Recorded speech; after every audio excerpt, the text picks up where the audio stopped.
Oh, isang tagay pa, Galina. Para tuloy-tuloy ang saya natin. Teka, kakatagay ko lang Ako na naman. Aba, kanina pa yun eh. Alam mo, lasing ka na. Hindi mo na alam ang ikot mo eh. Oh, ito. Kunin mo na. Huwag ka nang maarte. Inuuto mo akong hayop ka eh. Hindi pa ako lasing Ito naman. Sige na, kunin mo na. Para sa akin to. Isang tagay lang. Ikaw talaga. Sige na nga. Isa na lang Walang tagay ko na to. Inabot ko ang basong hawak ni Diego. Sabay tungga ng lamang alak. Kahit lasing na ako, ramdam ko pa rin ang init na gumuguhit sa aking lalamunan. Napatingin ako sa lalaking kainuman ko. Nakatitig sa akin ang namumungay niyang mga mata.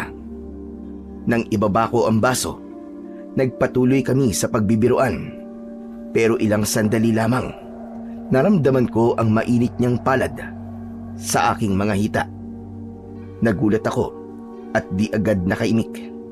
Dahil di ako nagsalita, nakita kong ngumisi siya. Sabay himas at bahagya pang itinaas ng kaunti ang suot kong palda. Doon ko palang naisip na binabastos na ako ng kainuman ko na si Diego. Diego, anong ginagawa mo? Tigilan mo nga yan. Huwag ka nang magalit. Ano bang masama sa ginagawa ko? Hinahawakan ko lang naman ang mga hita mo Ang ganda kasi. Sabi ng tigilan mo yan Wala kang karapatang hawakan ako. Sira ulo ka. Teka, ba't ka ba nagagalit? Close naman tayo, di ba? Close? Porkit close? Pwede mo na akong bastusin, tirong ba? Alisin mo na nga yung kamay mo sa hita ko. Babangasan kitang sira ulo ka Ang damot mo naman. Himas lang naman Hindi niya inalis ang kanyang kamay. Bagkus ay tinignan lang niya ako na para bang nang aasar. Sa inis ko, tinabig ko ang kamay niya sabay irap. Tumungga pa ako ulit ng alak. Pilit kong pinapakalma ang sarili ko. Pero imbis na mapahiya, tumawa lang siya na parang wala lang. Huwag ka na mag-inarte, Galina. Alam ko namang gusto mo din Hindi ko gustong ginagawa mo, hayop ka. Kaya manahimik ka. Sus, kunwari ka pa. Huwag ka na magmaninis. Kung talagang matino ka, hindi ka iinom at makikipagtagayan sa mga lalaki. Huwag ka nang pa-inosente, Epek. Ano? Bastos ka! Binigyan ko siya ng isang sampal na malakas. Tumigil ang lahat ng tawanan sa paligid. Natigilan si Diego. Natigilan din yung mga kainuman namin. Lahat sila, para bang hindi makapaniwala sa ginawa ko. Namula agad ang mukha niya dahil sa sampal na yon. Pero halata ko na mas nasaktan ang pride niya kesa sa pananakit ko sa kanya. Ayaw mo nang binabastos? Bakit sumasama ka sa amin? Di ba? Kaya ka nga nakikipag-inuman ay para... Huwag ka nang maarte. Ang totoo niyan, gusto mo magpadilig ngayong gabi, di ba? Natigilan ako sa sinabi niya. Wala akong naging reaksyon, kundi ang mapatanga at mapatitig sa kanya. Mapanukso ang mga tingin niya sa akin.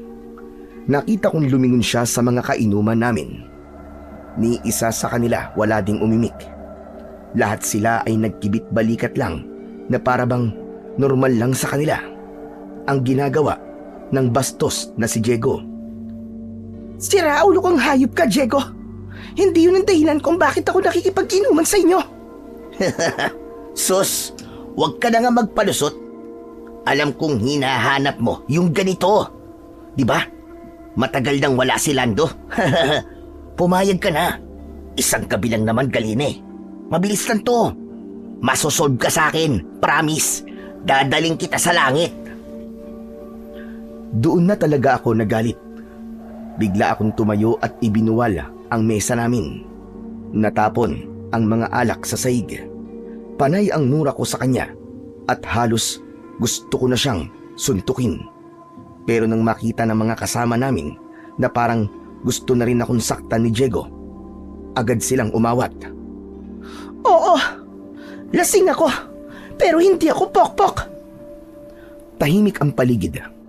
Dahan-dahan kong nilapitan si Diego at tinitigan siya ng matalim. Alam mo, Diego, mag-iingat ka. Hindi mo alam kung sino ang binabastos mong hayop ka. Ha? Tinatakot mo ba ako, Hagalina? Hindi kita tinatakot. Binabalaan lang kita. Hindi mo ako kilala. At hindi mo alam kung sinong pwedeng magtanggol sa akin. Kapag nalaman niya to, sigurado akong hindi ka na makakapambastos pa ng babae kahit kailan. Sira ulo! Hindi ako natatakot sa sinasabi mo. Bahala ka. Pero kung sakaling may mangyari sa'yo, walang sisihan ha. Wala akong kasalanan. Tumalikod na ako at naglakad palayo sa kanila. Wala man lang isa sa kanila ang nagmalasakit na samahan ako pauwi. Lahat sila nakatingin lang sa akin at may ilan pang nakangisi na parabang ako ang may kasalanan sa nangyaring yun. Binaliwala ko na lang yun at nagpatuloy na ako sa paglalakad. Pero dahil sa sobrang inis ko, hindi ko maiwasang magsalita habang naglalakad. At dahil sa tama ng alak, hindi ko na makontrol ang emosyon ko. Mga walang kwentang nilalang. Akala mo kung sino mga gwapo? Pwe, akala nyo, madadali nyo ako? Wag ako, mga chong. Solido. Hindi nyo ako mauuto. Mga siraulo kayo, mga ulol. Lasing na talaga ako noon. Umiikot na ang paligid sa paningin ko. Pero tuloy pa rin ako sa kakadaldal. Naglakad ako sa kalsada, pasuray-suray. Bigla akong ilan at napatingin sa unahan. Madilim doon kasi patay ang mga ilaw sa poste. Napansin kong parang may gumalaw sa likod ng puno. Sino nandyan? Akala mo, matatakutin ako? Lasing ako, oo, pero hindi ako tuwag. Walang sumagot sa akin. Ilang segundo pa, napailing na lang ako at nagpatuloy sa paglalakad. Mga walang modo, mga bastos, mga pangit. Paglapit ko sa mga bahay, napansin kong may mga nagsindi ng ilaw at nagbukas ng bintana. Lahat sila tinitignan ako. O ano? Anong tinitingin-tingin niyo sa akin, ha? Ngayon lang ba kayo nakakita ng magandang laseng? Biglang may sumigaw na babae, si Aling Marites, na lumabas pa ng bahay niya. Nakapamewang pa siya habang tinitignan ako. Hoy, Galena! 2:00 na madaling araw, ba? Nakainom ka na naman. Ah, bakit? Inggit ka? Anong inggit ang sinasabi mo? Diyos ko, babae ka. Bakit naman ako maiinggit sa'yo? Alam mo, mabuti pa. Matulog ka na. Eh kung ayoko pa? Anong ayaw mo pa? Pambihira. Umuwi ka na ka. Kanina pa naghihintay ang tatay mo sa'yo. Nako, mamamatay ang tatay mo dahil sa konsumisyon. Eh ano bang pakialam mo? Wala kang ambag sa buhay ko, kaya wag kang pakialamera. At wag kang manita. Paano hindi kita sisitahin? Ang ingay-ingay mo. Halos lahat ng tao dito naistorbo mo na. Hindi ka ba nahihiya niyan? Aba, bakit naman ako mahihiya? Wala naman akong masamang ginagawa. Kung naiingayan ka sa akin, wag kang makinig. Isarado mo yung tenga mo, Marites. Abat, sumasagot pa tong bastos na babae ito. Hindi mo ba alam na buong barangay ay napagkikismisan ka na? Kung hindi lang dahil sa tatay mo, matagal ka nang pinalayas dito.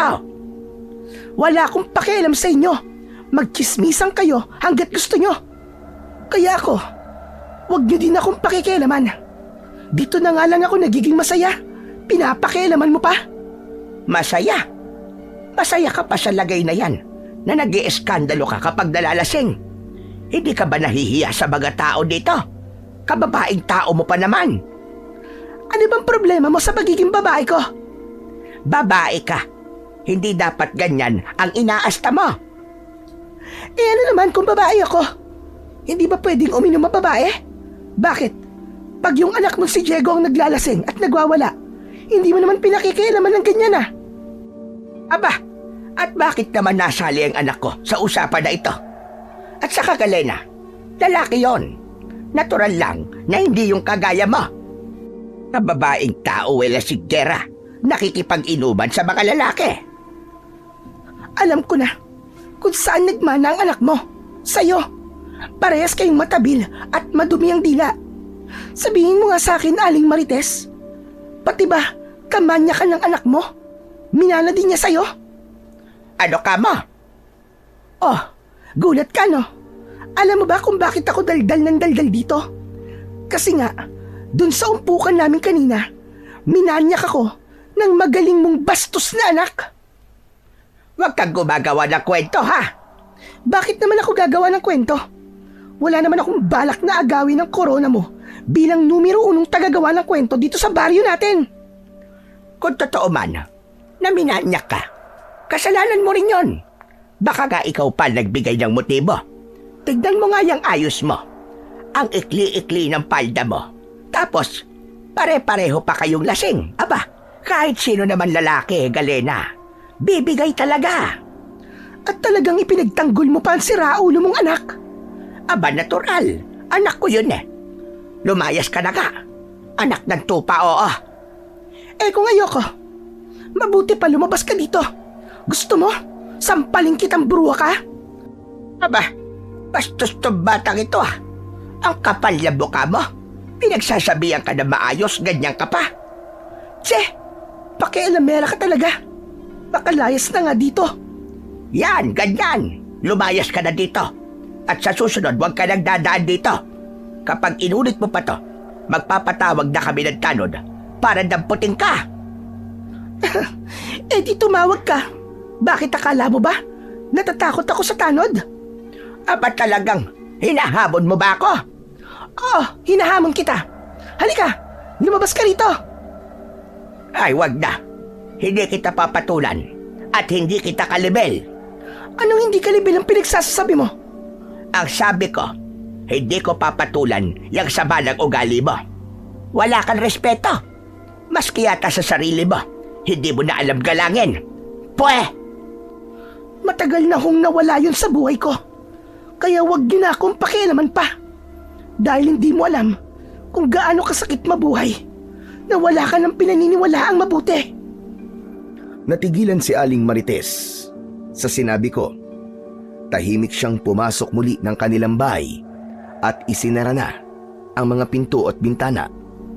Ako naman ay naglakad na din palayo. Tahimik ang kalsada, pero ang ingay sa loob ng isip ko ay tila nagsisiksikan.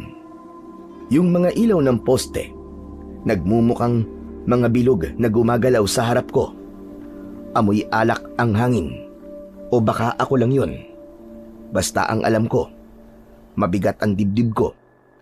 Para bang may gustong sumabog, pero wala akong lakas na ilabas.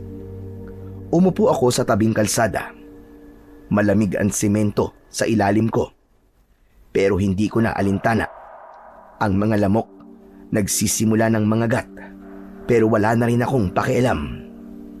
Nailing ako habang hawak pa rin sa kamay ko ang isang bote ng alak. May konting laman pa. Tinungga ko na rin nang walang pakundangan. Nalasahan ko ang pait, pero ayos lang. Mas gusto ko yung ganitong pait. Yung ganitong sakit. Hindi tulad ng sakit na pinagdadaanan ko sa aking buhay. Pagkaubos ko ng laman, binitiwan ko na ang bote. Gumulong yun sa kalsada. Tumama sa bato at huminto sa tabi ng kanal. Pinanood ko lang habang umiikot-ikot hanggang sa tuluyang tumigil. Yan. Ganyan ako. Paikot-ikot. Tapos, biglang hihinto. Walang direksyon.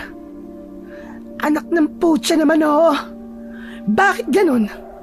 Lahat sila may sinasabi. Pero wala naman talagang nakakaintindi sa akin. Hinaplos ko ang tuod ko. Nanginginig. Hindi ko alam kung sa alak o sa hiya. Pero totoo, nakakahiya nga. Nakakahiya ang lahat ng mga ginagawa ko. Pero wala naman akong magawa dahil wala naman ibang makikinig sa akin. Napatingala ako sa langit. Madilim at walang bituin. Makauwi na nga lang at makatulog.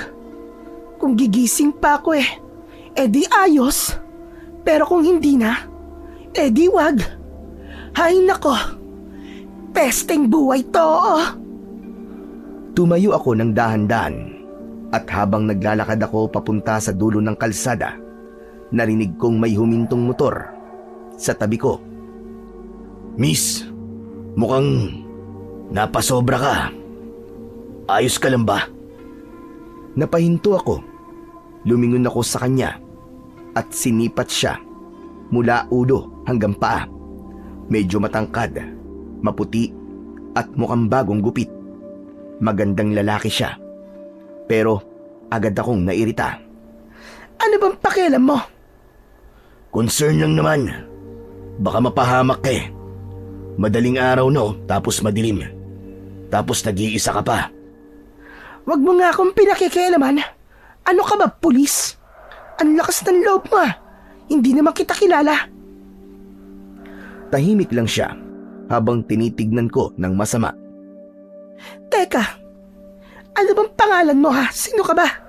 Hindi kita kilala. Bago ka ba dito? Hindi mo na kailangan malaman.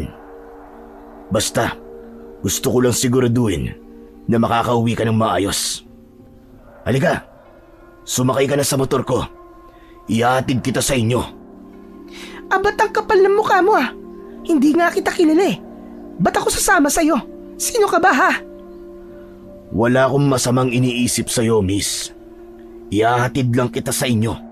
Ituro mo sa akin kung saan ka uuwi. Ayoko! Huwag mo akong pilitin. Gusto mo yata ng away eh. Sige, suntukan tayo dito. Hindi ako makikipagsuntukan sa isang babae. Hindi rin kita papatulan kasi lasing ka. Lasing? Oo, lasing ako. Bakit? So what? Bawal ba malasing ha? Hindi naman masama ang uminom. Pero yung ganitong ginagawa mo, nakakahiya. Hindi lang para sa'yo, kundi pati na rin sa mga taong nagmamalasakit sa'yo. Walang nagmamalasakit sa akin. Kung meron man, matagal na siyang wala. Ako, baka pwede akong magmalasakit sa'yo. Natigilan ako. Tumingin ako sa kanya. Sabay iling. Ipinagpatuloy ko ang aking paglalakad palayo sa lalaking yon. Pero hindi pa man ako tuluyang nakakalayo, ay narinig ko ang tunog ng motor niya. Sinundan niya ako. Miss, saan ka ba nakatira? Doon, malapit na. Kaya wag mo na akong iatid. Sigurado ka ba? Oo nga. Okay, pero titignan pa rin kita hanggang sa makapasok ka sa bahay nyo. Bahala ka. Ang kulit mo. Naglakad ako papunta sa skinita. Pasuray-suray pa rin. Pero nagpipilit na wag matumba. Pagdating ko sa may bakod namin, lumingon ako ulit. Naroon pa rin ang lalaki. Nakasakay sa kanyang motor at nakatingin sa akin. Sira ulo. Umiling ako at huminga ng malalim. Inabot ko ang kandado ng gate namin at marahang binuksan yun para hindi ito tumunog. Dahan-dahan kong isinara ulit. Ilang segundo pa bago ako tuluyang pumasok. Maingat kong tinanggal ang tsinelas ko bago ako pumasok sa loob ng bahay. Madilim sa sala. Nasa silid na ang tatay ko. Marahil ay tulog na. Ayoko siyang magising. Ayokong marinig ang paulit-ulit niyang sermon tungkol sa pag-inom ko. Tahimik kong binuksan ang pintuan ng kwarto ko Isinara ko na kagad ang pinto at marahan kong kinuha ang kumot, sabay bagsak sa kama. Habang nakahiga, naramdaman ko ang hilo, pero higit pa roon ay bigla kong naramdaman ang lungkot na matagal ko nang tinatago. 2 taon na rin mula nang mawala si nanay. Hanggang ngayon ay ramdam ko pa rin kung gaano katahimik ang bahay namin simula nang nawala siya. Si tatay lang at ako. Pinilit kong ipikit ang mga mata ko. Pero bago ko tuluyang dalawin ng antok, sumagi sa isip ko ang itsura ng lalaki habang nakatingin sa akin na para bang may pakialam talaga siya sa akin. Napangiti ako ng bahagya. Pagkatapos nun, tuluyan na akong pumikit. Sa unang pagkakataon, kahit lasing, parang gumaan ng koonti ang pakiramdam ko. Ngunit hindi pa man nagtatagal ay bigla akong nagising.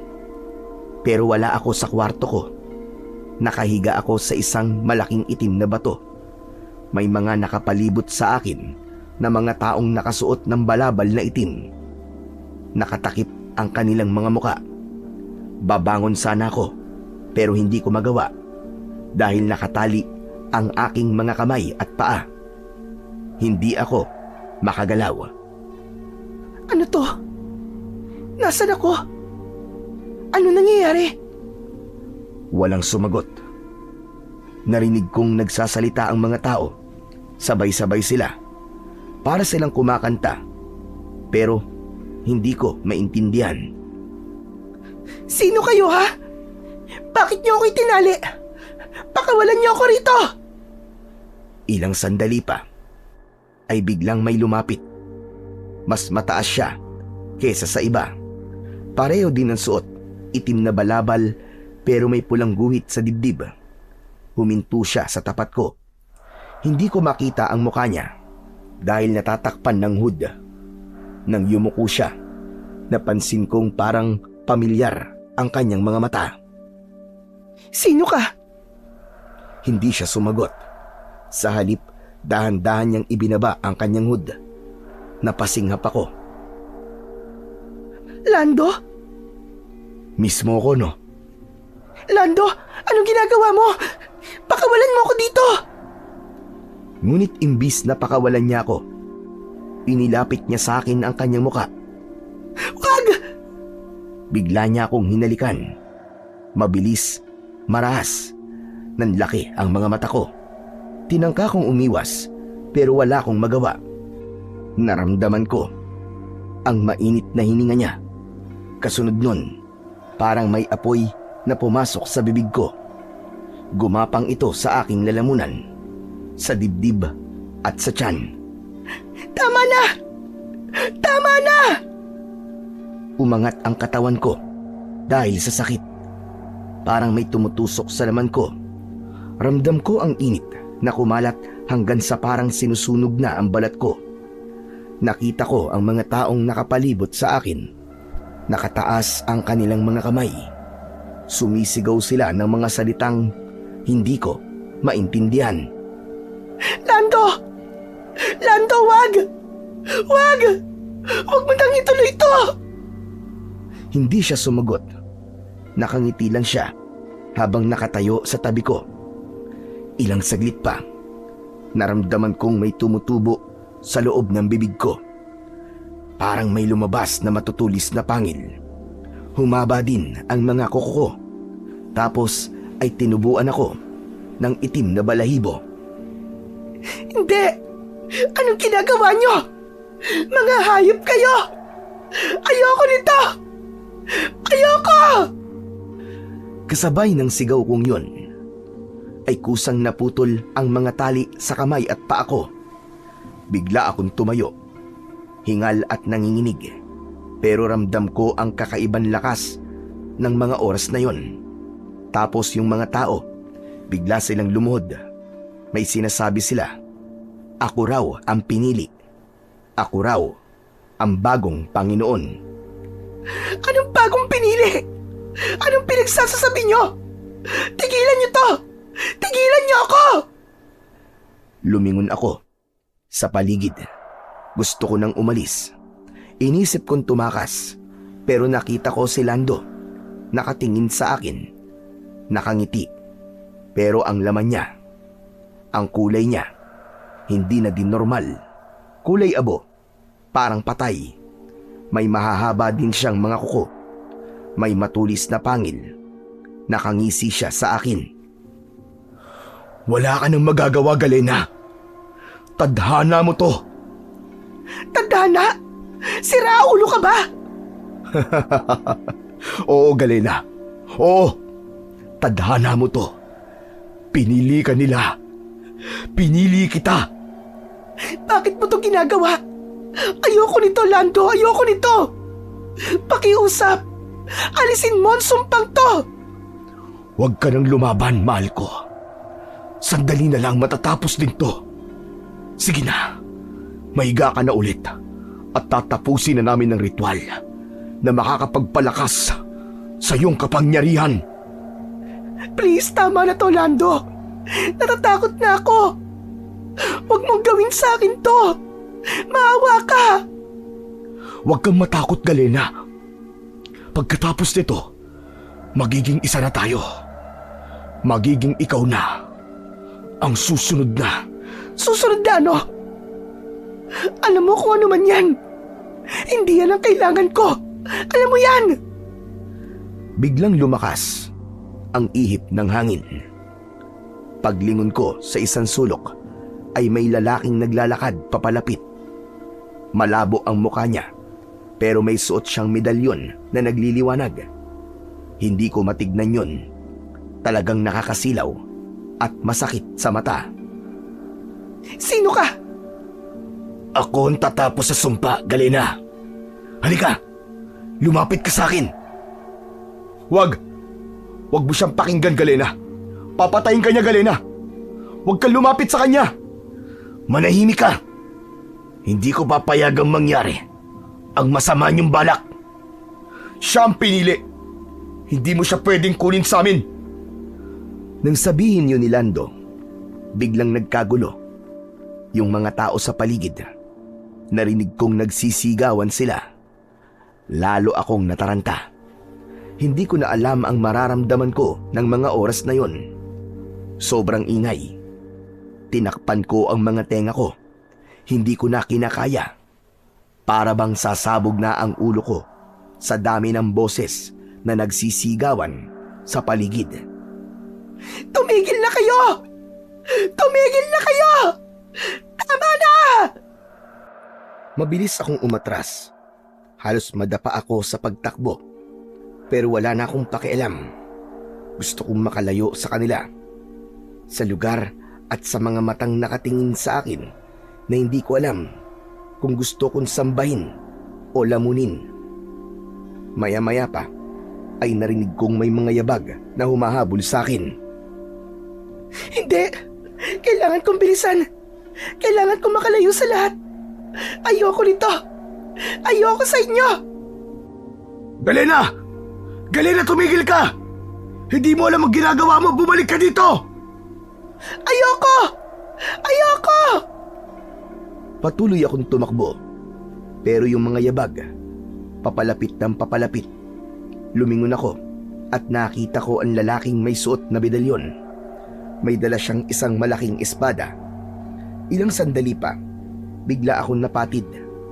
Masama ang pagkakabagsak ko sa lupa. Hindi kagad ako nakatayo. Kitang-kita ko ang lalaki. Nung makalapit siya sa akin, ay agad niyang itinaas ang hawak niyang armas. Sandali! Anong gagawin mo? Patawarin mo ako, Galena. Pero kailangan ko tong gawin. Kung hindi, mas marami pang mamamatay. Anong ibig mo sabihin?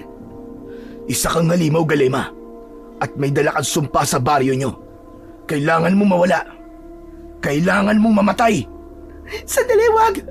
Hindi ako halimaw! Hindi ko to gusto! Parang awa mo na! Wag mo akong saktan! Hindi ko din to gusto, Galena. Pero nandyan na yan. Hindi na mababawi. Pakiusap! Wag! Awa ka! Walang isang kisap mata. Bigla niyang iwinasiwas ang dala niyang espada. Naramdaman ko sa aking leeg ang matalas at malamig na bakal. Sa pagkakataong yun ay para bang bumagal ang oras. Agad na bumulwak ang dugo mula sa aking leeg. Nahulog ang ulo ko sa lupa at nagpagulong-gulong. Bigla akong napabangon. Isa pala yung masamang bangungot. Ang katawan ko nanginginig. Tuyong-tuyo din ang aking lalamunan. Agad kong hinawakan ang leeg ko. Buo pa naman. Walang laslas at lalong higit. Nakakabit pa din sa aking katawan. Diyos ko! Salamat po! Panaginip lang pala. Bumangon ako. Gusto kong uminom ng tubig. Dahan-dahan akong naglakad palabas ng pintuan ng aking silid. Paglabas ko ng pinto, hinanap ko kagad si tatay. Pero wala siya. Dumiretso ako sa kusina para uminom. Nang matapos ay sumilip ako sa labas. Umaga na pala. Tay? Tatay Ben? Walang sumagot sa akin. Lumabas ako ng bahay at hinanap siya sa aming bakuran. Pero wala din siya doon. Napakunot noo ako. Kadalasan kasi, kapag nahuhuli akong gumising sa tatay ko, ay nakikita ko na siyang abala sa mga gawaing bahay. Naghanap pa ako sa likod at ganun din sa harap ng bahay namin. Pero wala siya. Maya-maya pa ay napansin ko ang ilan naming kababaryo na nagtatakbuhan sa iisang direksyon. Lumapit ako sa may gate para makiusyoso. Isang bata ang hinarang ko at tinanong ko kung ano ba ang nangyayari. Nagulat ako nang sabihin niyang papunta siya sa ilog dahil meron daw doon natagpuan na bangkay. Bumilis ang tibok ng puso ko nang marinig ang sinabing yun ng bata. Kinabahan ako. Naisip ko ang aking tatay. Sinundan ko ang agos ng tao papunta sa may ilog. Diyos ko! Sino kaya ang biktima? Wag naman sana. Nang makalapit ako, ay nakita ko ang bangkay. Nakahandusay ito sa batuhan. Maputla na ang kanyang kulay. Tapos may malaking sugat ito sa leeg, pababa sa kanyang tiyan. Walang natirang lamang loob, para bang nilapa ng kung anong nilalang. Hindi pwede to. Hindi to totoo. Maya-maya pa, may narinig akong iyak sa gitna ng mga tao. Mukhang bagong dating lang din ito. Anak ko! Diego, anak ko! Diyos ko po! Anong ginawa nila sa anak ko? Diego! Niyakap niya ang katawan ni Diego. Nanginginig at umiiyak ng malakas. Sinubukan siyang aluin ng mga tao at ilayo sa bangkay. Pero ayaw lumayo ni Aling Marites. Nagagalit siya. Umiiyak. Halo ang kanyang emosyon. Hindi! Hindi ito totoo! Sino ang pumatay sa anak ko? Sino ang pumatay sa kanya? May ilang nagsalitang mga matatanda sa baryo. Ang sabi nila, biktima daw ng aswang. Napatitig ako sa mga tao. Tapos kay Diego at kay Aling Marites. Doon nagtama ang mga mata namin ng babae. Ikaw! Ikaw! Anong ginawa mo sa anak ko? Anong sinasabi niyo, Aling Marites? Tinatanong kita, anong ginawa mo sa anak ko? Hindi ba't ikaw lang ang nakaalitan niya kagabi? May sinabi ka sa akin bago ka umuwi. Anong ginawa mo sa kanya? Bakit mo siya pinatay? Hindi po. Hindi ko po pinatay si Diego. Hindi ko magagawa yan. Nauna akong umuwi sa kanila kagabi. At alam mo yan. May nagsalitang lalaki. Agad akong napalingon. Isa yon sa mga lalaking nakainuman ko kagabi. Sinabi niyang pinagbantaan ko daw si Diego bago ako umalis. Hindi totoo yan. Hindi ko siya pinagbantaan ng ganyan. Oo, nagalit ako sa kanya. Pero hindi ibig sabihin nun, napapatayin ko siya. Oo, nag-away kami bago ako umuwi. Natural lang naman yon dahil nagalit ako sa pambabastos na ginawa niya sa akin. Pero hindi ako ang pumatay sa kanya. May ilang nagbulungan. Halata ang pag-aalinlangan sa mukha nila. Ang lahat ay nakatingin sa akin. Hindi man nila direktang sinasabi, pero alam kong ako na talaga ang pinagbibintangan nila. Teka, sandali lang mga kasama. Hindi niyo naman pwedeng basta-basta lang akusahan ng anak ko nang walang matibay na ebidensya. Hindi mamamatay tao si Galena. Bigla akong napalingon sa nagsalita. Si tatay, nakita ko siyang nasa gitna ng mga tao. Galit siya, pero napansin kong nanginginig ang kanyang mga kamay. Nilapitan niya ako at agad na hinawakan ng kamay ko ng maigpit. Kilala ko ang anak ko. Matigas ang ulo, oo. Pero hindi siya mamamatay tao. Hindi siya kasing sama ng iniisip nyo. Kung may nangyari man kay Diego, hindi si Galena ang may gawa niyan. Hindi siyang may gawa. Sigurado ka ba, Ben? Walang kaaway ang anak ko, maliban sa kanya. Saka, galit na galit sa akin niyang kagabi. Pinagbantaan din niya ako, ah. Siguro, ay gusto niyang gumanti sa akin. Kaya niya pinatay ang anak ko. At bakit naman kita gagantihan, Aling Marites? Mababaw na away lang naman yun sa ating kagabi. Sinagot lang kita ng mga pabalang kasi gusto kitang inisin. Hindi sapat na dahilan yun para pumatay ako ng tao. Diyos ko naman. Alam ng Panginoong Diyos, wala akong ginawang masama. Tumigil ka na. Aminin mo na lang. Kahit pilit mong itanggi ito, lalabas at lalabas din ang totoo, Galena. Walang lihim na hindi nabubunyag. Napalunok ako nang marinig ang sinabi niya. Lumapit siya sa akin at halos ilang hakbang na lang ang layo namin sa isa't isa. Dinuro niya ang mukha ko. Magdasal ka na, Galena. Magdasal ka na. Dahil kapag napatunayan kong ikaw talaga ang may gawa nito sa aking anak, hindi ako matutulog hanggat hindi kita napaparusahan. Ipaghihiganti ko ang anak ko. Tandaan mo yan. Marites, tama na yan. Wala kang karapatang husgahan ng anak ko. Wala ka pang alam. Hintayin mo matapos ang investigasyon bago ka magsalita. Antayin mo mga pulis. Pulis! Wala akong tiwala sa mga yan. Anak ko ang pinatay. Anak ko ang nilapan ng kung sinong demonyo. At kung si Galena nga ang may kinalaman dito, hindi lang anak ko ang mamamatay. Lahat tayo. Kaya mga kababaryo, mag-ingat kayo sa Galena na yan. May sa demonyo babaeng yan. Baka nga lahat ng taong nawawala dito sa atin ay siyang may kagagawan. Ang mukha ni Aling Marites, puno ng galit at puot. Hindi ko siya masisisi. Alam kong masakit ang pinagdadaanan niya. Alam ko kung gaano kasakit ang mawalan ng mahal sa buhay. Pero hindi rin naman ako papayag na ako ang sisisihin niya. Sa salang, hindi naman ako ang may gawa. Sasagot pa sana ako, pero pinisil na ni tatay ang palad ko. Huwag ka na magsalita. Hayaan mo muna. Lalabas din ang totoo, anak. Tumango ako. Tama si tatay. Alam kong kahit anong gawin kong paliwanag, ay hindi na makikinig sa akin si Aling Marites. At yung mga tao, lahat sila nakatingin sa akin.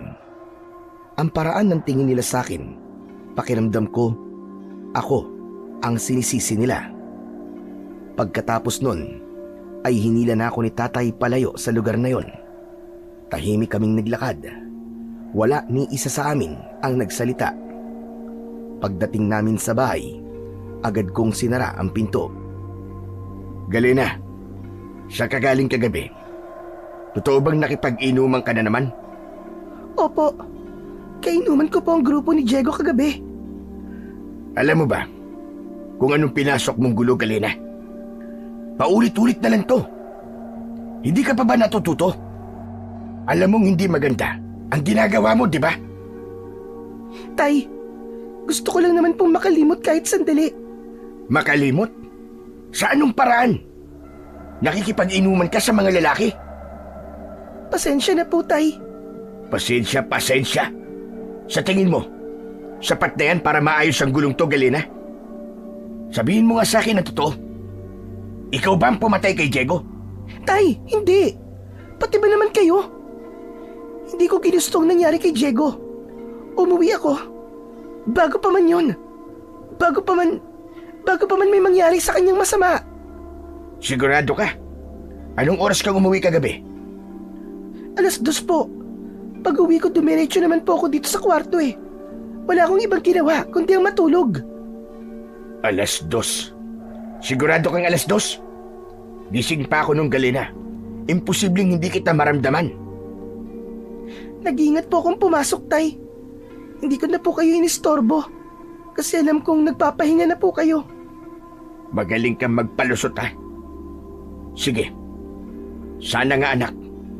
Sana wala ka talagang kinalaman sa nangyari sa anak ni Marites. Dahil kapag may kinalaman ka nga, hindi ko alam kung paano pa kita ipagtatanggol. Hindi ako pwedeng magsinungaling para lang iligtas ka at pagtakpan. Tay, wala akong kasalanan. Hindi ako ang pumatay sa kanya. Hindi ko siya pinatay. Sana nga, anak. Pero alam kong hindi titigil si Marites na idawit ka dito. Kilala ko ang tabil ng dila nun. Hindi siya paaawat, anak. Kung sana man lang kasi, hindi ka na sumama sa mga yun, di sana wala ka sa ganitong sitwasyon. Pero Tay, hindi ko nga kasalanan. Hindi ko rin ginusto itong mangyari. Alam ko. Pero hindi sapat na ganyan lang ang sabihin mo. Ngayon, mainit na ang tingin ng tao sa'yo. Lahat sila hinuhusgahan ka na. Magbago ka na, Galena. Dahil kung hindi, baka sa susunod, hindi na lang salita ang ipupukol sa'yo. Baka bato na. Natahimik ako sa sinabing yun ni tatay. Madaling isipin ang bagay na yun na magbago pero mahirap gawin. Anak, ilang beses na kitang pinagsabihan. Hindi masamang uminom paminsan-minsan. Pero yung halos gabi-gabi ka na lang dyan sa labas at nakikipag-inuman kung kani-kanino, aba hindi normal yun. Maliit lang ang baryo natin. Lahat ng galaw mo, pinag-uusapan. Alam ko naman yun, Tay. At wala naman akong pakialam kung pagchismisan nila ako eh. Okay lang sa'yo? Paano naman ako? Ako ang nakakahiya, anak. Alam mo ba kung ano sila sabi nila? Hindi raw ako marunong dumisiplina ng anak. Wala raw akong kwentang ama. Tay, hindi ko sinasadyang mapahiya kayo. Hindi mo sinadya, pero paulit-ulit mong ginagawa.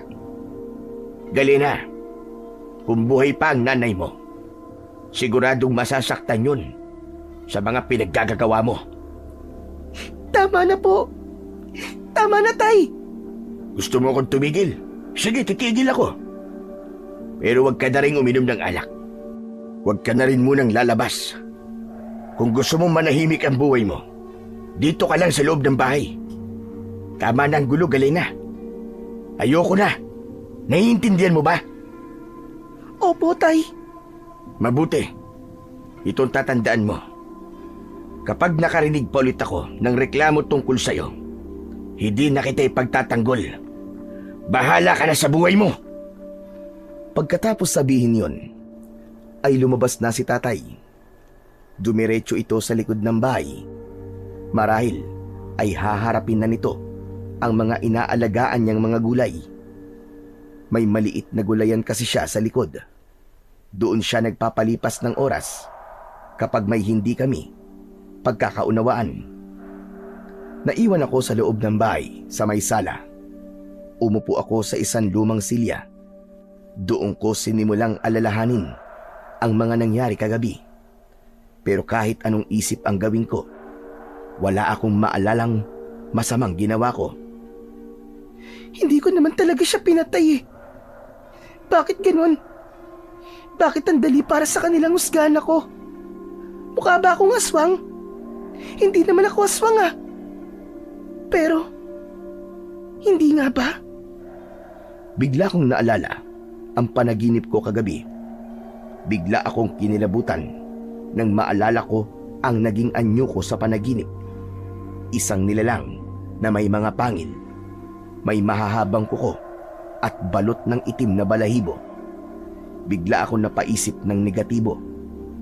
Pero bigla ko din yung binawi at sinabi sa sarili ko na hindi talaga ako ang pumatay kay Diego. Tumayo ako at lumapit sa bintana. Nagkakagulo pa din ang mga tao sa kalsada.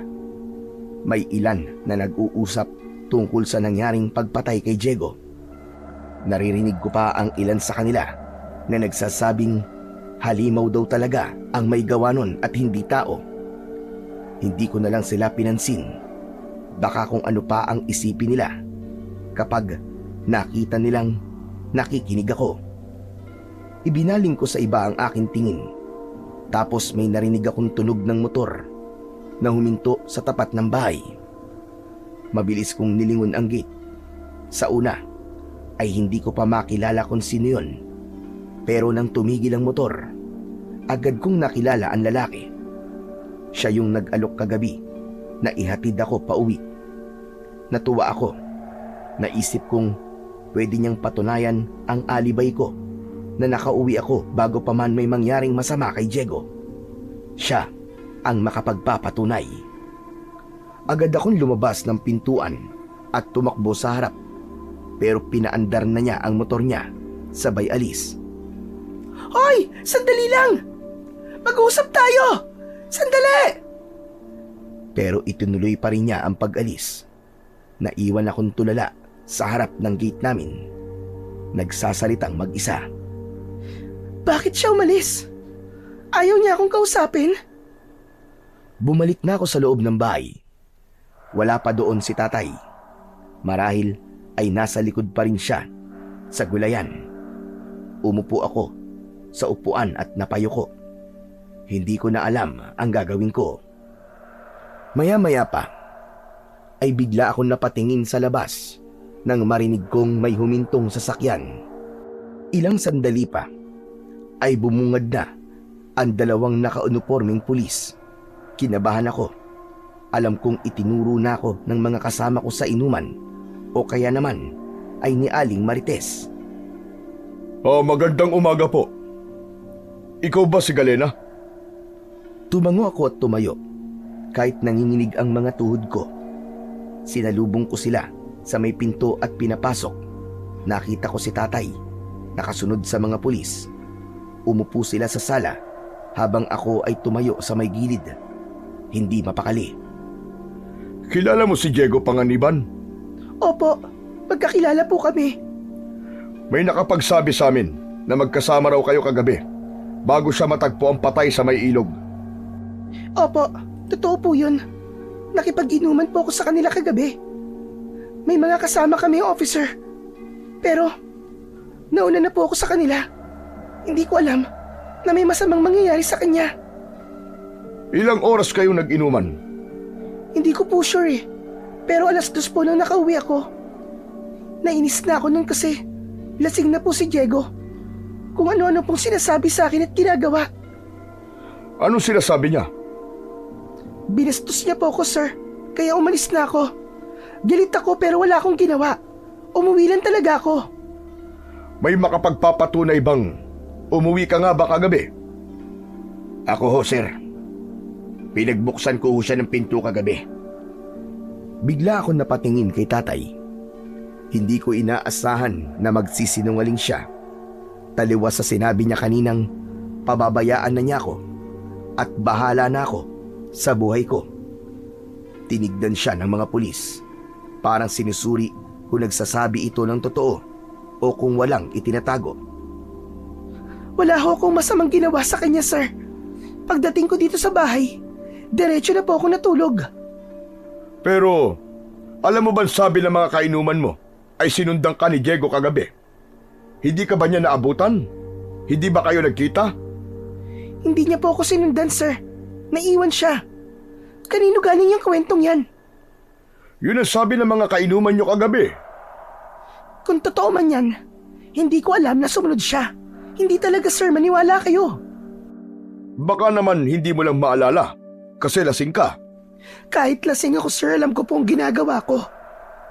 Sir, tanda ko lahat ng mga nangyari. Saka, bakit ba akong tinatanong nyo? Ako ba ang suspect? Sa tingin nyo, magagawa kong patayin si Diego sa karumal-dumal na paraan? May mga ebidensya na kaming nakuha sa lugar na pinangyarihan ng krimen. Kung ikaw ay may gawa, umamin ka na habang maaga pa. Wala akong aaminin, sir. Mag-imbestiga kayo ng mabuti para mahuli ninyo ang tunay na salarin. Sige ho. Kung wala pa kayong maalala ngayon, ayos lang. Ipapatawag ka na lang namin ulit kapag kailangan. Makipagtulungan ka sana, Galena. Asahan niyo po, sir. Maninis naman po talaga ang konsensya ko.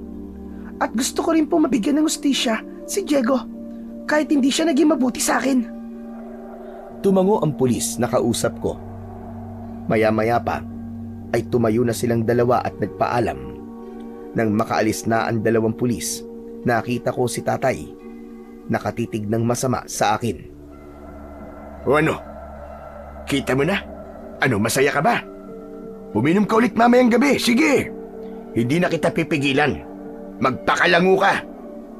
Tay, Nilapitan ko si tatay at mabilis na niyakap. Pinatunayan niya ang aking alibay na umuwi nga ako ng normal kagabi. Pero kahit ganun ay ramdam ko pa rin ang panlalamig niya. Hindi niya ako niyakap pabalik. tay, salamat. Hindi mo kailangan magpasalamat. Ang gusto ko lang, anak, ay tumino ka. Tigilan mo na yung bisyo mo na yan. Wala namang magandang maidudulot yan sa'yo eh. Hindi ako nakasagot. Nakatungo lang ako habang nakayakap pa rin sa kanya. Alam kong nasaktan ko na naman siya. Patawad po, tay. Hindi ko naman po ito ginusto. Eh sino ba ang may gusto niyan? Hindi ka naman kasi marunong makinig eh. Kung nakinig ka sa akin nun, hindi ka sana nadadamay sa gulo. Umatras siya ng dahan-dahan sabay iling. Kita ko sa mukha niya ang labis na pagkadismaya at pagod.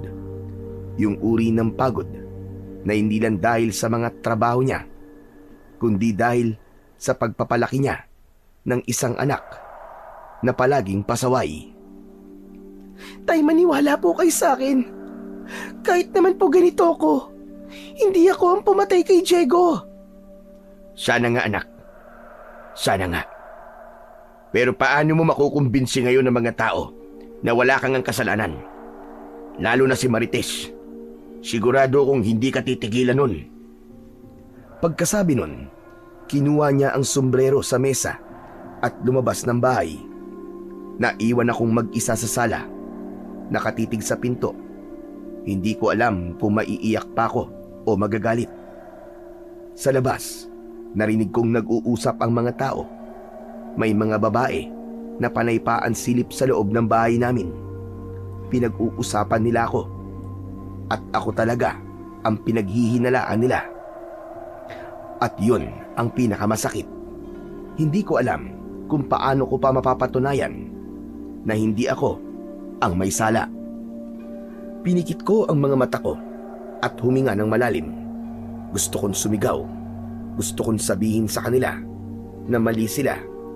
Pero alam kong kahit anong sabihin ko, hindi nila pakikinggan. Lumapit ako sa bintana sa kabila ng takot at kahihiyan. Bigla kong naalala ulit yung lalaki na naghatid o sumunod sa akin kagabi. Kung sakaling makita ko siya ulit, baka siya lang ang tanging makapagpapatunay na nagsasabi ako ng totoo. Siya lang ang pwedeng magligtas sa akin sa lahat ng ito. Sana bumalik ka. At sana, tulungan mo ko. Ilang minuto ang nakaraan. Matapos umalis ang mga pulis, biglang may malakas na sigaw akong narinig mula sa labas ng bahay. Pagdungaw ko sa bintana, si Aling Marites pala. Galit na galit siyang sumugod. Lumabas ka dyan, Galena! Mag-uusap tayo dalawa! Aling Marites, wala naman po tayong dapat pag-usapan eh. Hindi ako ang pumatay sa anak nyo. Kaya wag nyo akong paginitan. Sinungaling ka! Hindi lahat maloloko mo, Galena. Alam ko may tinatago kang kababalaghan. Sisirain ko ang buhay mo. Sinusumpa ko. Tama na ho. Wala naman kayong ebidensya para pagbintangan nyo ako. Huwag nyo akong isumpa ng ganyan. Wala pa siya ngayon. Pero kapag napatunayan ko may kinalaman ka sa pagkamatay ni Diego, ako mismo magpapabarang sa'yo! Nagkagulo sa labas. Yung mga kapitbahay at kababaryo naming chismosa nagsilapitan sa amin. Tama na po. Wala akong kasalanan. Hindi ko siya pinatay. Sinubukan kong magpaliwanag, pero lalo lamang siyang nagalit. Hindi mo ako maloloko. Hindi mo ako mapapaniwala sa mga kasinungalingan mo na yan. Hayop ka, Galena. Lintik lang ang walang ganti. Hindi ko na alam kung ano ang isasagot ko. Parang gusto ko nalang lumubog sa hiya at takot habang patuloy siyang nagwawala. Hindi ako lumabas ng bahay. Pinilit kong pakalmahin ang sarili ko para hindi ko mapatulan ang matanda. Alam ko ang sakit na nararamdaman niya. Kaya naman, pinilit ko ang sarili kong unawain na lang ang lahat. Pagkalipas ng ilang minuto, sa wakas, kusa na din siyang umalis. Doon lang ako nakahinga ng maluwag. Pero hindi pa rin mawala sa isip ko ang sinabi niya. Habang nakaupo ako, muli ko ulit naisip ang lalaki. Siya lang talaga ang makapagpapatunay na nagsasabi ako ng totoo. Naisip ko na kung makakausap ko siya ulit, baka matulungan niya akong linisin ang pangalan ko. Kinabukasan, lumabas ako para hanapin siya. Dumiretso ako sa mga tindahan at nagtanong-tanong, pero walang nakakakilala sa kanya. Hanggang sa napadaan ako sa bahay ng kapitan at doon ko nakita ang lalaking hinahanap ko. Lumapit ako sa tarangkahan at tumawag. Agad na lumapit si kapitan at tinanong kung ano ang kailangan ko. Hindi na ako nagpaligoy-ligoy pa at sinabing kailangan kong makausap ang lalaki. Tinawag siya ni kapitan sa pangalang Randy. Kaagad naman siyang lumapit sa akin. Pwede ba kitang makausap? Okay lang. May kailangan ka ba sa akin? Ikaw yung nagatid sa akin pa uwi ng isang gabi, di ba? Naaalala mo ba yun? Ha? Hindi kita kilala, miss. Baka ibang tao yung tinutukoy mo. Huwag mo naman akong lokohin. Alam kong ikaw yun. Inihatid mo pa nga ako sa harap ng bahay namin eh. Pero, hindi literal na hatid yun. Kasi ayokong sumakay sa motor mo. Pero hinatid mo pa rin ako. Inilawan mo pa nga yung daan at sinigurado mong makapasok ako sa bahay ng ligtas. Ikaw yun. Tandang-tanda kita. Naku baka naman napagkamalan mo lang ako, miss. Wala talaga akong alam sa sinasabi mo eh. Kung wala ka namang ibang sasabihin, babalik na ako doon kasi marami pa akong ginagawa eh. Nakakahiya kay Uncle. Teka, sandali lang. Tulungan mo naman ako. Tulungan mo akong malinis ang pangalan ko, utang na loob. Pero hindi siya nakinig. Naglakad na siya palayo sa akin. Wala akong nagawa, kundi ang mapatulala. Hindi ko alam kung maiiyak ba ako o magagalit. Habang pauwi ako, pakiramdam ko ay lalo akong nalito. Hindi ko maintindihan kung anong trip ng lalaking yon at itinatanggi niya ang bagay na yon. Napakunot ang noo ko. Hindi ko maintindihan kung bakit niya ginagawa yon. Kaya naman, bago ako tuluyang umalis, muli akong lumingon sa kanya. Napansin kong sumulyap siya sa akin. Pero nang magtama ang mga mata namin, mabilis niyang ibinaling ang tingin sa iba na para bang walang nangyari. Bigla akong kinabahan. Para bang may mali sa kanya. Naisip ko tuloy na parang may alam siya O baka siya mismo ang may itinatago. At sa isip ko, kahit na anong mangyari, kailangan kong malaman kung sino talaga siya at kung anong kinalaman niya sa pagkamatay ni Diego. Simula noon, hindi na siya nawala sa isip ko. Hanggang isang gabi, naisipan kong uminom.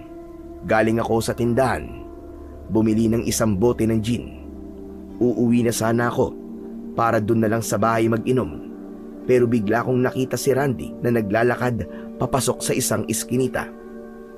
Agad akong nagdesisyon na sundan siya. Nakita kong papunta siya sa gubat. Maingat ang aking mga kabang.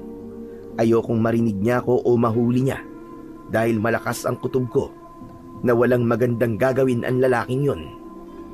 Gabi na ng mga oras na yon at mabuti na lang ay maliwanag ang buwan. Huminto siya sa isang parte ng gubat na malinis sa tabi ng isang malaking bato. Doon ko siya nakita, nakayuko at gumuguhit sa lupa. Paikot hanggang sa mabuo ang isang malaking bilog. Nakatitig lang ako sa kanya. Halos hindi ako humihinga dahil sa matinding kaba. Ilang sandali pa ay inilabas niya ang mga bato mula sa isang supot. Inayos niya yon sa loob ng bilog. Pagkatapos ay bumubulong siya. Hindi ko maintindihan kung ano ang sinasabi niya. Kakaiba kasi at hindi yung Tagalog at hindi rin naman Ingles. Lumapit ako sa kanya pero bigla akong nakaapak ng tuyong sanga.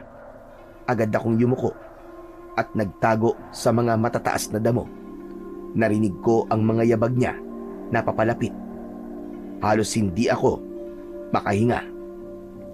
Ilang segundo ang nakalipas. Sumilip ako ulit. Ngunit wala na siya. Parang nawala na parang bula. Tumayo ako at naglakad palapit sa lugar kung saan ko siya nakita kanina. Naroon pa rin ang bilog sa lupa at ang mga batong inilagay niya. Anong ginagawa niya? Umupo akong saglit sa tabi ng bilog at napatingin sa paligid. Tahimik ang buong gubat. Pero sa gitna ng katahimikang yon, ramdam na ramdam kong may nanonood sa akin.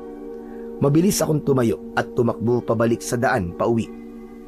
Nang marating ko ang gilid ng gubat, hingal na hingal ako. Nagpatuloy ako sa pagtakbo hanggang sa makarating ako sa bahay. Agad kong isinara ang pintuan at isinandal ang sarili ko roon. Hinawakan ko ang dibdib ko dahil mabilis ang tibok ng puso ko. Hindi ko alam kung anong klaseng tao ang lalaki na yon. Pero isang bagay ang sigurado ko, hindi siya ordinaryo. At dahil sa tensyong nararamdaman ko, mabilis kong binuksan ang alak at tinungga yon. Biglang lumitaw si tatay sa harapan ko. Umiinom ka na naman? Tay, pampakalma lang po. Pampakalma? At ano naman ang dapat mong ikalma, Galena? Wala, tay. Pagod lang po. Mas masarap lang kasi ang magiging tulog ko kapag nakainom po ako ng alak. Ano? At kailan pa naging pampasarap ng tulog ang alkohol? Akala mo talaga nakakatulong yan? Hindi. Sakit sa ulong ibibigay sa inyan. At gulo. Tay, huwag niyo naman po akong sermonan ngayon, oh. Please, magpapahinga na po ako. Yan. Yan ang problema sa iyo, anak eh. Hindi ka marunong makinig. Kung buhay lang talaga ang nanay mo, sigurado kong hindi ka papayagan na maging ganyan ka. At kung buhay si Lando, sigurado ko na...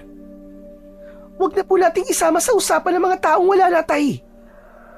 Pasensya na po kayo. Gusto ko na po talaga magpahinga. Sandali lang, Galena, makinig ka sa akin. Ayoko lang naman na mapariwara ka. Magbago ka na, anak. Pakiusap naman. Tumahimik ako matapos yon sabihin ni tatay. Dahil dun, marahan akong naglakad papalapit sa mesa. Ibinaba ko ng dahan-dahan doon ang dala kong bote ng alak. Sige na, tay. Bukas na lang ulit tayo mag-usap. Tumango siya.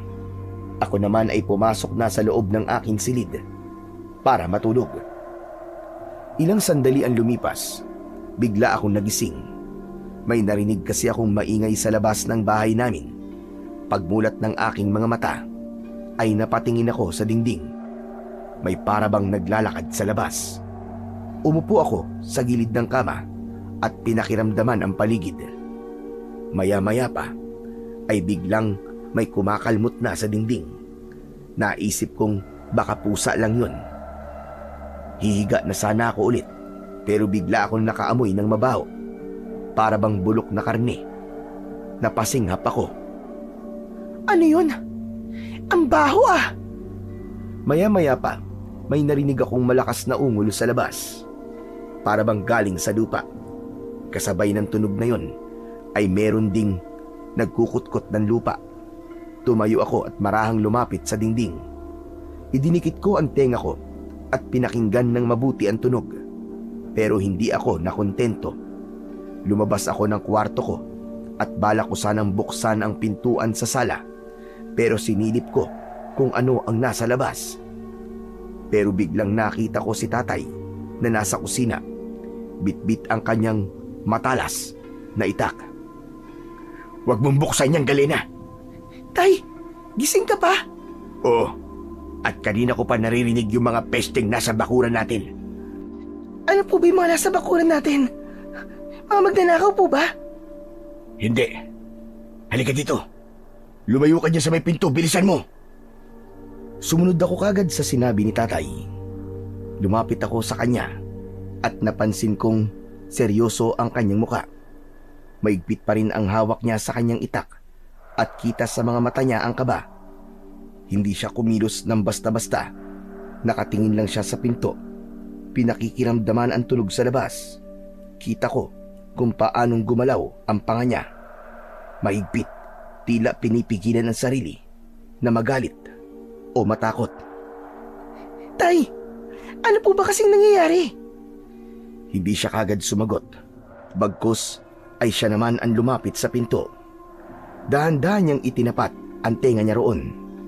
Maya-maya pa ay lumingon siya sa akin. Maputla ang mukha niya. Parang biglang nawalan ng dugo. Masama to, anak. Hindi tao nasa labas. Ano pong ibig niyo sabihin, Tay?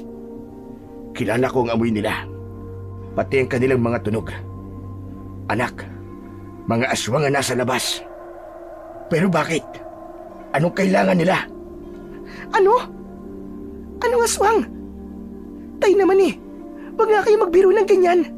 Totoo ang sinasabi ko, Galina. Nung bata pa ako, nangyari ng ganito. May mga aswang na nanggulo sa baryo namin noon. Tandang-tanda ko ang lahat ng detalye. Hinding-hindi ko yun makakalimutan. Hindi ako nakakibo. Biglang bumigat ang dibdib ko. Naalala kong bigla ang aking panaginip. Hindi. Hindi maaari, Tay. Napatingin sa akin ang tatay ko. Nagtataka siya kung bakit ganun na lamang ang reaksyon ko. Lito, takot at malalim ang hininga. Biglang may malakas na kaluskos sa labas.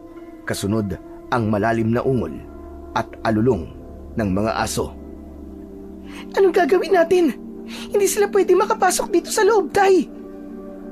Lumapit ulit ang aking tatay. At sa tabi ko, paulit-ulit niyang sinabi na wag akong aalis sa tabi niya. Muling kumalabog ang dingding, mas malakas. Parang may kung anong malakas na nilalang na gustong wasakin ito.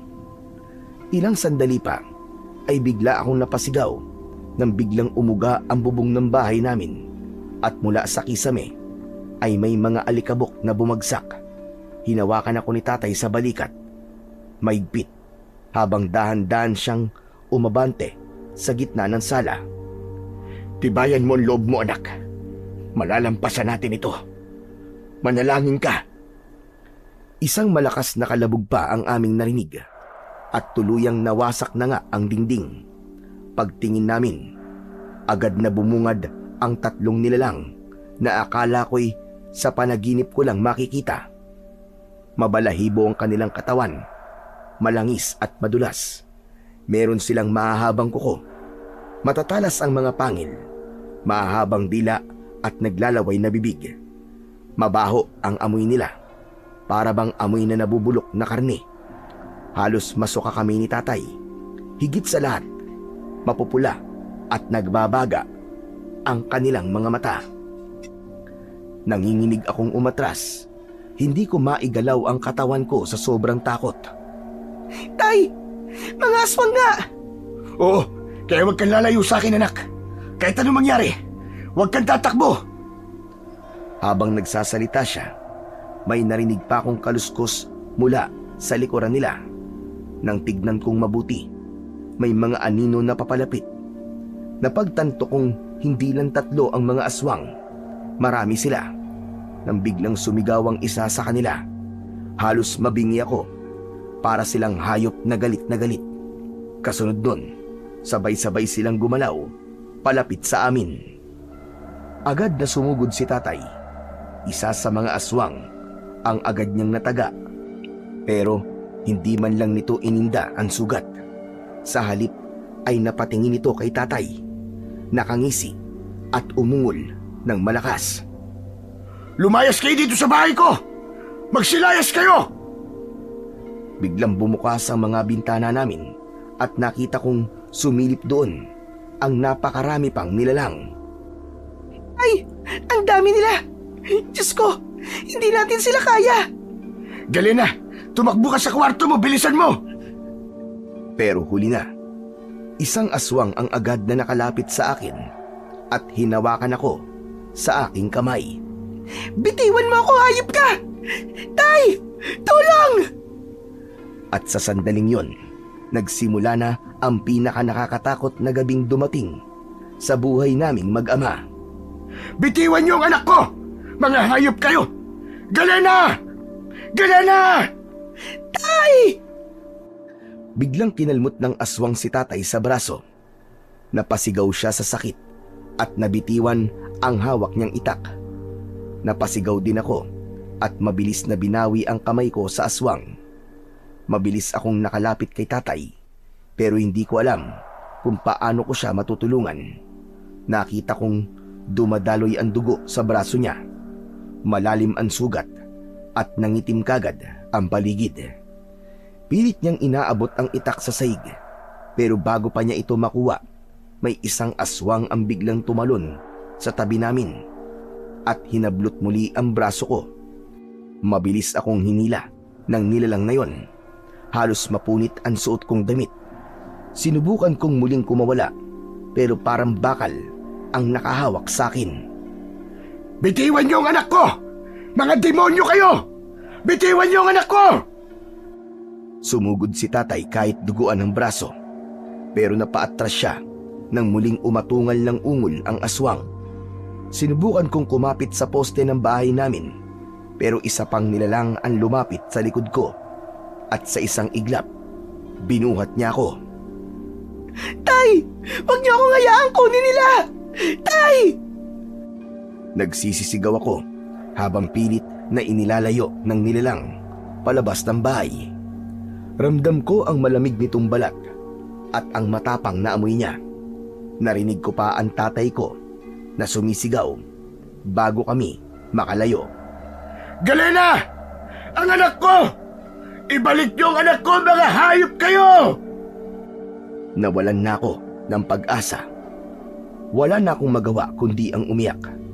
Walang gustong tumulong sa amin na kapitbahay. Ngunit isang himala ang nangyari. Biglang may malakas na tinig. Bitiwan niyo siya!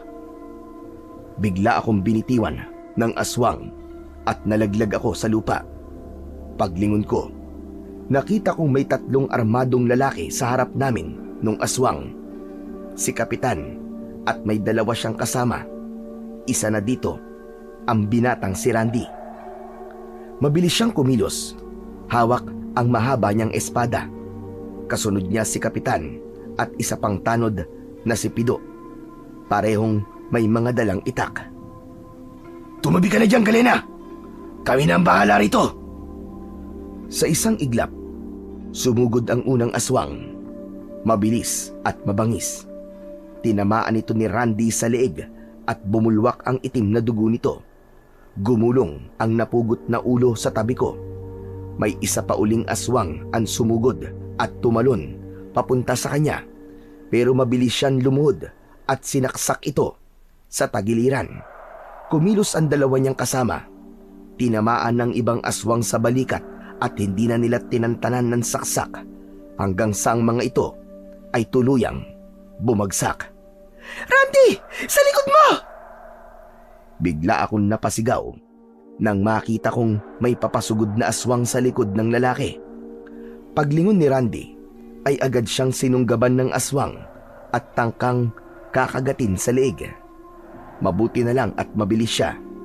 Nasangga niya ang ulo ng aswang gamit ang kanyang espada. Sinaksak niya ito sa tiyan. Umungol ang aswang at nagsimulang mangisay bago tuluyang bumagsak. Nagpatuloy ang labanan. 3 pang aswang ang lumitaw, pero hindi na natuloy ang pagsugod ng mga ito nang marinig nilang may mga tao pang paparating. May mga dalang sulo at may mga hawak na sandatang pamatay sa aswang. Tapusin na natin to! Ngunit ang mga natitirang aswang, nagsimula na silang umatras. Umaatras sila! Habulin nyo! Dali! Huwag nyo nga hayaang makatakas! Ngunit ang mga aswang, bigla silang nagbago ng anyo. Naging ibon silang lahat at lumipad ng mataas, papunta sa direksyon ng gubat. Mabilis na lumapit sa akin si Randy at aalalayan sana akong tumayo, pero hinawi ko ang kanyang kamay at tumayo akong mag-isa. Mabilis akong tumakbo pabalik ng bahay. Tay! Ayos ka lang ba? Tay! Ang dami mong dugo! Galena, ayos lang ako anak. Ang braso mo, Tay! Kailangan magamot ka agad yan! Wala tayong gamot anak. Hindi ito ordinaryong sugat lang. Dahil nararamdaman ko yung parang apoy na mainit na gumagapang sa laman ko. Kaya niyo po yan, Tay! Hahanap ako ng paraan! Hihingi po ako ng tulong! Huwag ka na munang lumabas. Baka balikan ka nila anak. Teka, paano ka nga pala nakatakas sa mga aswang na yun? Tinulungan po ako nila Kapitan, Tay. Nasa labas sila, saktong nagroronda, kasama ng mga tanod. Salamat sa Diyos anak. Makinig ka. Kung may mangyari mang masama sa akin, ipangako mo anak, na aayusin mo na ang buhay mo. Maging matatag ka sa buhay anak. Tatay naman eh. Ano ba sinasabi niyo? Walang mangyayari sa inyo, Tay. Hindi ko hahayaan na maulit ang nangyari kay nanay sa inyo. Hindi. Hindi ako papayag. Anak, hindi ko hawak ang kapalaran ko o ang kapalaran ng nanay mo. Pero kung ito ang gusto ng Diyos, ayos lang anak. Tatanggapin ko.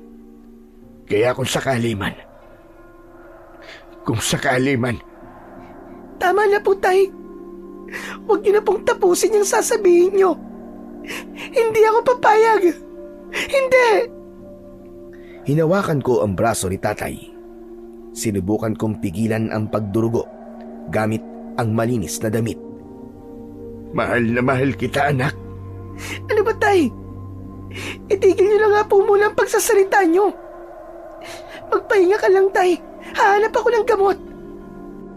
Dahan-dahan akong bumitaw kay tatay upang puntahan sana si Aling Rosa, ang nag-iisang albularya sa baryo namin.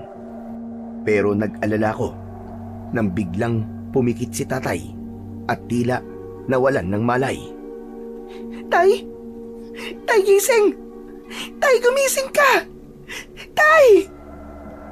Sinubukan kong yugyugin ito pero hindi siya nagigising. Labis ang takot at pag-aalala ko ng araw na yon. Diyos ko! Huwag niyo pong kunin ang tatay ko! Nakikiusap ako! Huwag ngayon! Habang umiiyak ako, biglang may nagsalita sa likod ko. Nakita ko si Kapitan, kasama ang kanyang pamangkin. Agad na lumapit ito sa tatay ko at sinuri ang kanyang sugat. Nakalmot siya ng aswang. Kumakalat na sa kanyang dugo ang lason. Kailangan siya magamot kagad dahil kung hindi, mamamatay siya at magiging isa sa kanila. Ano? Anong magiging isa sa kanila? Ang kamandag ng aswang ay maaaring makapatay. Pero pwede rin gawin itong aswang ang nakagat o nakalmot. Magiging aswang ang tatay ko? Hindi. Ayoko. Kumuha ka na makabuhay. Damo Maria, at kung merong sambong dali mo dito. Hugasan mo muna ng mabilis, tapos pakuluan mo sa maliit na kaldero. Dapat mainit pa yon bago ko ipahid dito sa sugat ng tatay mo. Bilisan mo. Pero, kaya mo bang tanggalin ang lason? Magagamot mo ba ang tatay ko? Wala kang tiwala sa akin? Nagtatanong lang naman ako. Ano, kaya mo ba? Kung ayaw mo mamatay ang tatay mo, gawin mo na lang ang sinabi ko sa'yo. Huwag ka ng maraming satsat. Natigilan ako sa bigla niyang pagsigaw na yon. Pinamukha niya sa akin na wala na akong oras para magtanong pa. Kaya naman, agad akong lumabas ng bahay. Kahit madilim pa, ay hinanap ko isa-isa ang mga halamang gamot na sinabi niya. Mabuti na lang at masipag magtanim ng mga halamang gamot ang tatay ko. Kaya alam ko na nasa bakuran lang namin makukuha ang mga halamang yon. Pagbalik ko sa loob ng bahay, ay agad kong pinakuluan ito sa maliit na kaldero. Nakita ko siyang naghahanda ng malinis na tela.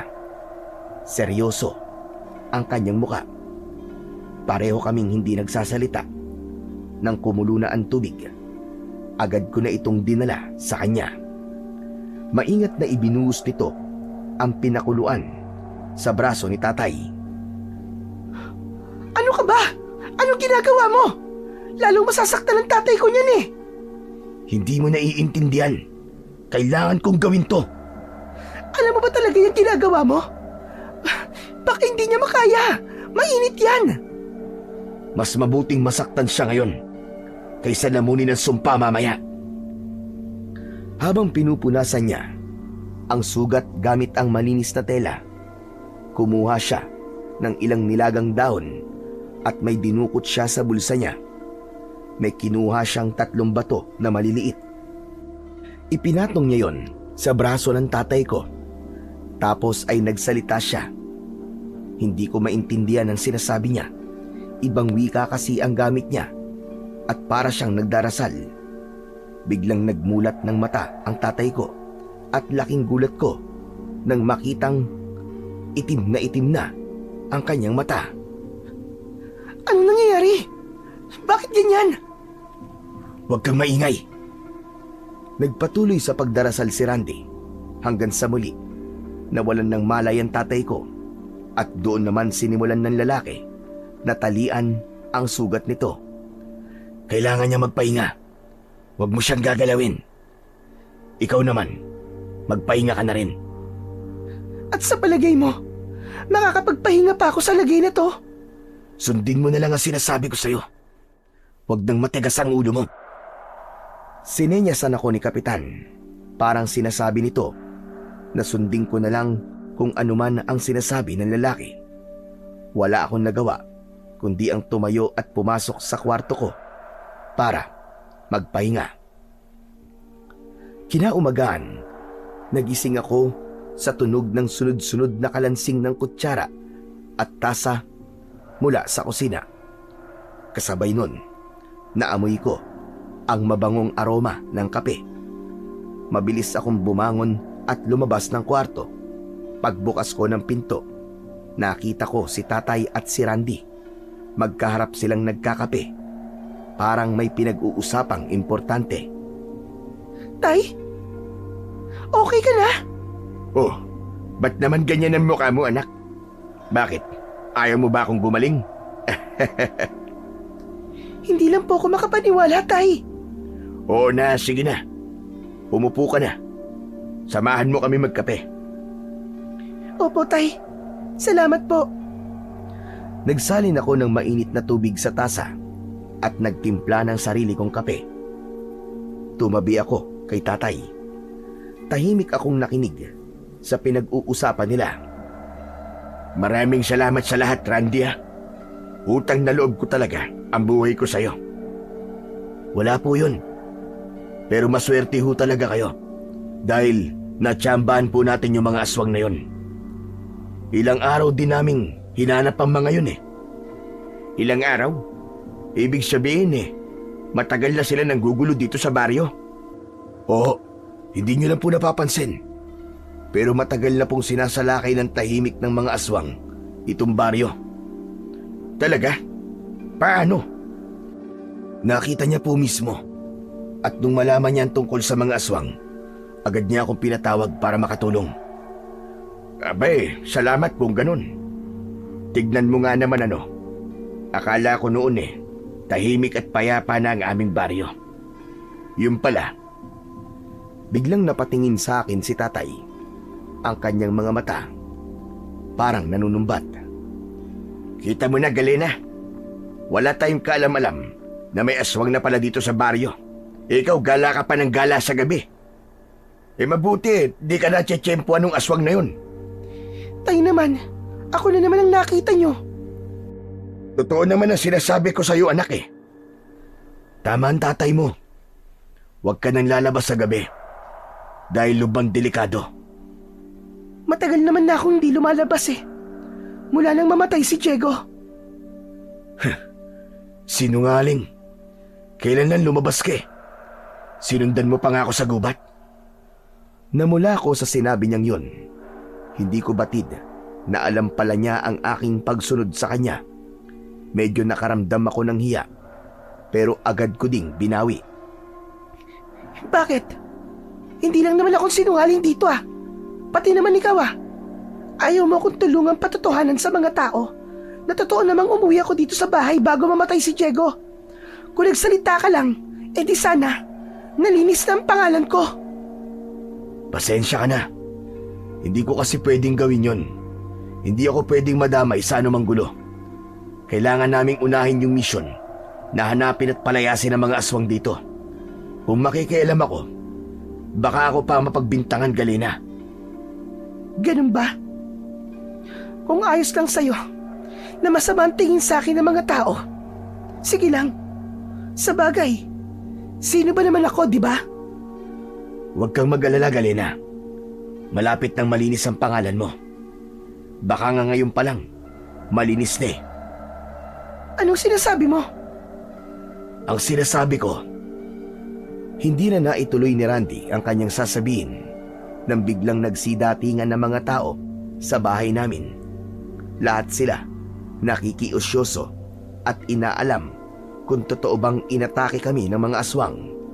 Nang makita nila ang itsura ng bahay namin at ang mga sugat ni tatay, lahat sila natakot at nag-alala.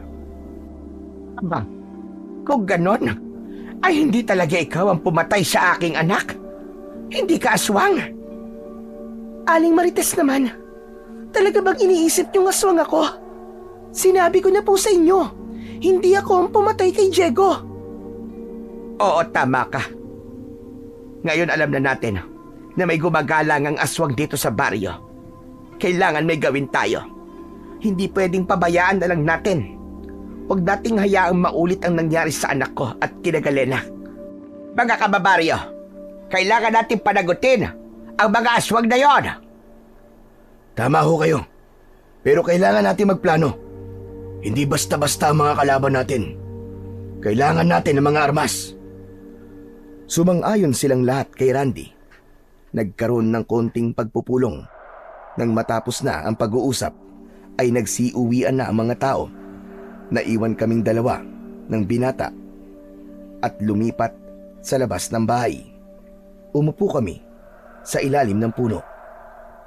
Randy, pwede ba ako magtanong? Ano ba kasing ginagawa mo sa gubat? Nagpunta ako sa gubat dahil doon ko pinapadalisay ang mga anting-anting ko. Kung hindi ko gagawin yon, mawawala ng bisa ng mga bato. Talaga? Pasensya ka na ha. Nagkamali ako sa paghusga. Akala ko, Isa kang masamang nilalang. Ayos lang. Wala kang dapat na ihingi ng pasensya. Sa nangyari kay Diego, sino ba naman ang hindi matatakot, di ba?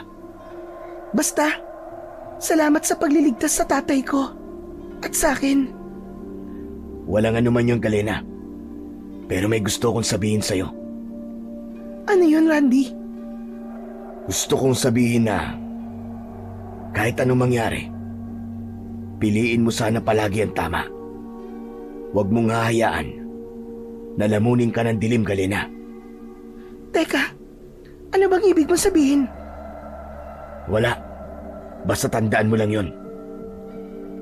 Ngumiti sa akin si Randy, pero halatang may itinatago sa mga ngiti niya. Sige na, uwi na muna ako. Mamayang tanghali babalik kami dito nila Kapitan para tulungan ng tatay mo na maiayos tong bahay nyo. Oo. Sige, ingat ka. Salamat ulit. Ikaw rin. Tahimik na naglakad si Randy papalayo. Wala akong nagawa kundi mapatingin sa kanya. May kakaibang kaba sa dibdib ko at paulit-ulit kong inisip ang sinabi ni Randy. Maya-maya pa ay napatingin ako sa kalsada. May nakita akong gumalaw sa likod ng isang puno. May lalaking lumabas mula doon at nagulat ako nang makilala ko siya. Sinenyasan niya akong lumapit. Bahagya akong umiling, pero kalaunan sumunod din ako sa kanya. Dahan-dahan siyang naglakad. Nakasunod ako sa kanya hanggang sa makapasok kami sa loob ng gubat. Ba't ba ang tagal-tagal mo bago sumunod dito? Diba sinabi ko naman sa'yo na kailangan natin magkita bago ang bilog na buwan para maihanda ka na sa gagawing ritual? Hindi na ako tutuloy, ayoko na. Huwag na nating ituloy ang kasunduan. Hindi na ako payag. Anong sinasabi mong hindi ka napayag? Hindi pwede ang Galena. Kailangan mong tumupad sa usapan. Kailangan ka ng grupo namin. Muntik nang mapatay na mga kasamaan mo ang tatay ko, Lando. Sino bang matutuwa sa ginawa niyong pagsalakay sa amin kagabi? Mahal, ginawa lang namin yun para masiguro na matutuloy na ang ritual mamayang gabi. Pagkatapos nun, magiging maayos ng lahat. Magiging makapangyarihan na tayo, Galena. Lando, ang gusto ko lang noon ay ikaw at ako. Yung meron tayong normal na buhay. Pero iba na ngayon. Iba na. Natatakot ako, Lando. Hindi ko alam kung anong klaseng buhay ang maibibigay mo sa akin dyan sa loob ng gubat. Hindi pwede, Galena. Marami na akong isinakripisyo para sa'yo. Hindi mo ako pwedeng basta talikuran. Alam mo kung gaano kahalaga ang ritual na to para sa amin. Para sa akin. Hindi ako aswang, Lando. Ayoko maging isa sa inyo. Huwag mo akong subukan, Galena. Pinatay ko si Diego para sa'yo. Ipinagtanggol kita sa manyakis na lalaking yon. Ginawa ko ang lahat para maprotektahan ka. Tapos ito lang ang gaganti mo. Ikaw ang pumatay kay Diego? Oo, ako nga. At yun din ang gagawin ko sa lalaking kausap mo kanina. Alam kong may kinalaman siya sa kung bakit nagbago ang isip mo. Wag mo siyang sasaktan. Sinasabi ko na nga be. Gusto mo siya, no? Hindi, Lando. Hindi ganun yun. Anak ng putya. Kung hindi ka sasama ng maayos sa akin, kukunin kita ng sapilitan. Bigla akong hinawakan ni Lando at hinila. Kahit magsisisigaw ako, hindi niya ako pinakawalan. Naglakad kami sa madilim at makapal na bahagi ng gubat. Malakas siya. Hindi ko kayang kumawala. Pagkalipas ng ilang sandali, ay nakarating na kami sa isang parte ng gubat kung saan naroon ang malaking bato na nakita ko sa panaginip ko. Maya-maya pa, may 3 lalaki ang agad na lumapit sa akin at binuhat ako. Inilagay nila ako sa ibabaw ng malaking bato. Tapos ay tinalian ang aking mga kamay at paa. Napapikit ako sa sakit. dahil sa higpit ng pagkakatali ng lubid. Mamayang gabi, mangyayari na ang ritual. Kapag natapos na, tayo na ang magiging pinakamalakas na nilalang, Galena. Hindi, Lando. Hindi ako papayag sa gusto mo mangyari. Pakawalan mo ako dito. Matagal ko nang pinagsisisihan ang pagpayag ko sa kasunduan nating yon. Hindi mo alam kung gaano ko gustong kalimutan ang lahat. Ilang buwan na akong halos malunod sa alak, sa takot, sa konsyensya. Kaya ngayon nakikiusap ako. Palayain mo na ako. Ayokong maging isa sa inyo. Ayokong maging kasangkapan ninyo. Napatigil si Lando. Dahan-dahan siyang lumapit sa akin. Nakita ko ang pag-igting ng kanyang mga panga. Halatang nagpipigil siya ng galit. Parang awa mo na, Lando. Kung talagang mahal mo ko, kung talagang importante ako sa'yo, pakiusap. Pakawalan mo na ako dito. Hayaan mo na ako. Tumahimik ka! Sinipa niya ang bato. Nanginginig siya sa galit. Traidor ka! Wala ka ng silbi sa akin, Galena. Sisiguraduhin ko mamayang gabi. Mamamatay ka kapag natapos na ang ritual. Ang laman mo, pagpipiestahan namin mamayang gabi. Wag. Wag. Maawa ka. Tumawa siya ng malalim. Yung tawa bang nakakatindig ng balahibo.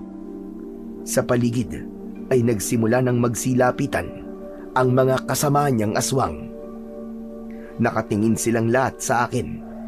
Naglalaway, parang mga gutom na hayop na matagal nang hindi nakakakain. Mabilis na lumipas ang oras. Gabi na, pero maliwanag na maliwanag ang paligid dahil sa bilog na buwan at sa mga kandilang nakasindi sa lugar na yon. Nakahiga pa din ako sa ibabaw ng itim na bato at ang mga aswang ay nagsimula na ng kanilang ritual. Nakapaikot sila sa akin. Bumubulong sila para bang nagdarasal ang mga yon. Nagbago na din. Naging mga halimaw. Diyos ko, tulungan niyo po ako. Ayoko pa pong mamatay. Patawarin niyo ako sa lahat ng kasalanan ko. Tulungan niyo ako, Panginoon. Habang umiiyak ako, biglang nagkagulo ang mga aswang. Narinig kong may sumigaw. Napalingon ako at doon ko nakita ang isang lalaki na bigla na lang sumulpot mula sa dilim. Wala siyang suot na damit pang itaas, pero may nakasabit na kumikislap na medalyon sa kanyang leg. Nanlaki ang mga mata ko. Nakilala ko ang lalaking yon. Walang iba kundi si Randy. Siya ang lalaking nasa panaginip ko. Ang lalaki na pumugot ng ulo ko. Nanlaki ang mga mata ko nang makita ang mahabang espada na dala niya. Diyos ko, tulungan niyo po ako. Muli akong napatingin kay Randy. Sinugod siya ng mga aswang. Walang alinlangang iwinasiwas niya ang espada at sinugod ang mga ito. Mabilis ang kanyang pagkilos.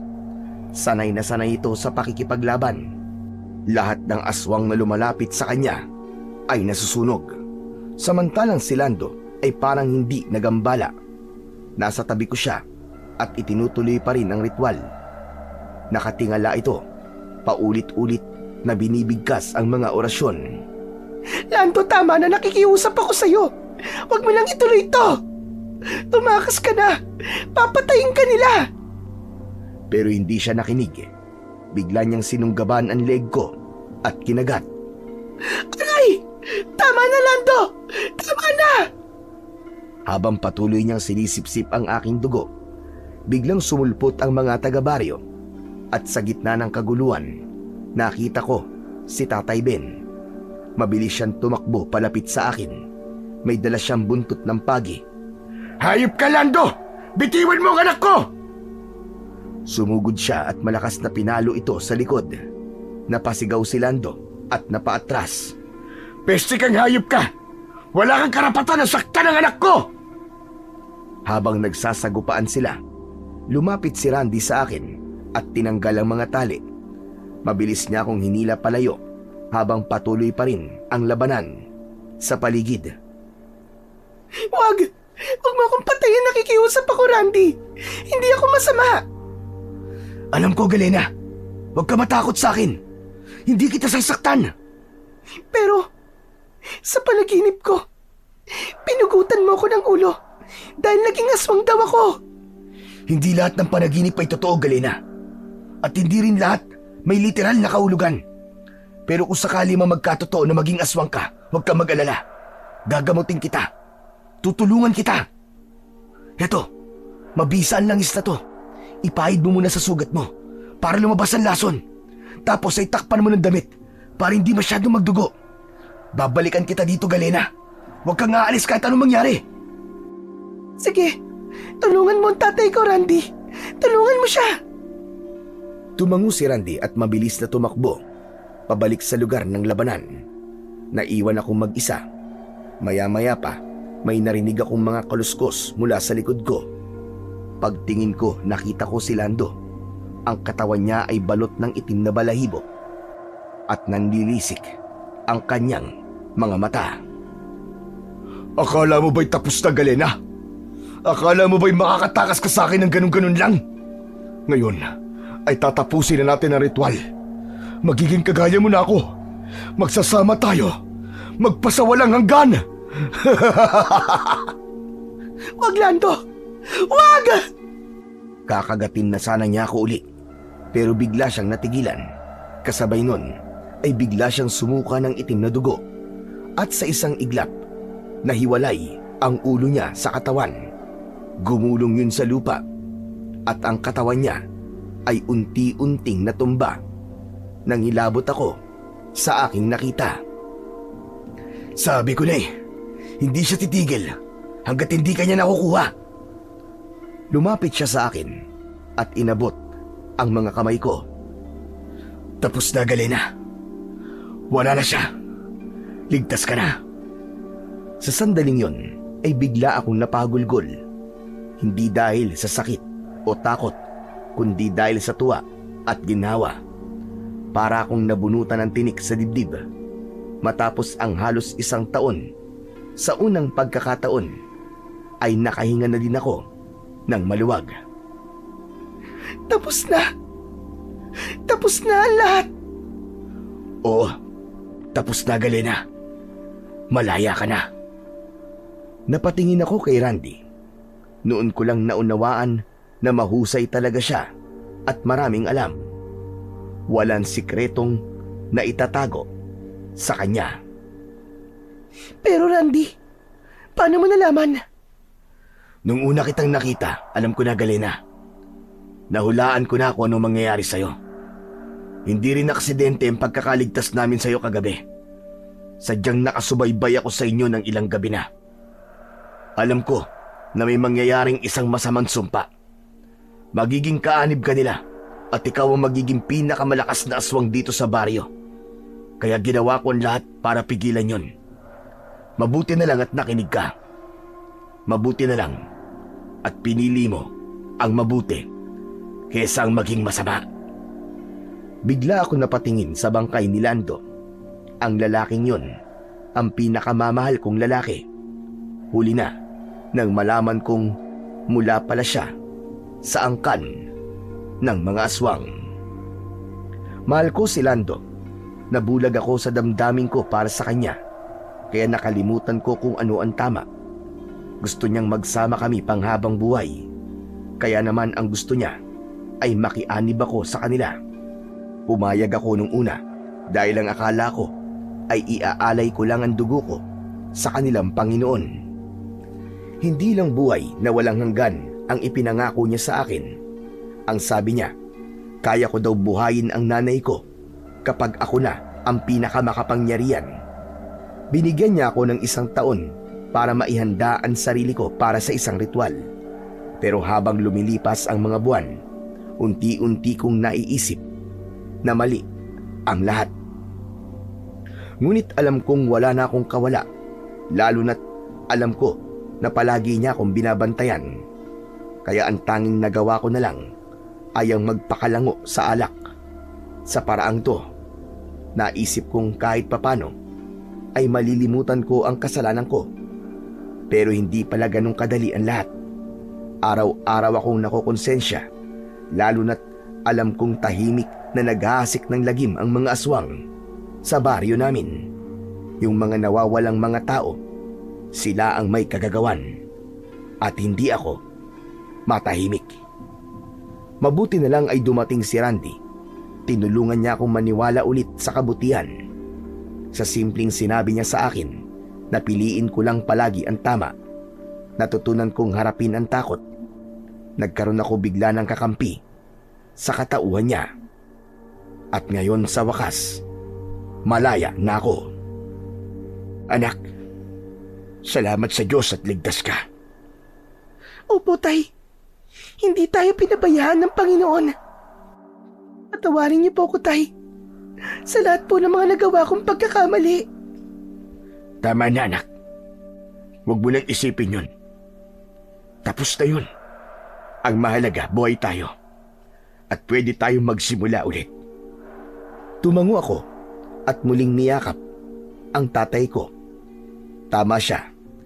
Pwede kaming magsimula ulit ng panibagong buhay. Lumipas ang maraming taon. Si Randy at ako ang nagkatuluyan. Nagpakasal kami at biniyayaan ng 3 anak. Ang panganay namin ang nakitaan namin ng mukhang susunod sa yapak ng kanyang ama. Mahilig ito sa orasyon, sa mga anting-anting, at palagi itong sumasama kay Randy sa gubat kapag pinapadalisay nito ang mga agimat at bato. Bilang magulang, hindi ko siya pinigilan. Alam kong para sa kabutihan ang kanilang ginagawa. Sa ngayon ay masaya ko kasi marami akong natutunan. Ang lahat ng hirap, lahat ng sakit, lahat ng pinagdaanan ko ay may dahilan pala. At yun ay para maranasan ko ang ganitong buhay. Payapa, totoo, at punong-puno ng pag-asa at pagmamahal.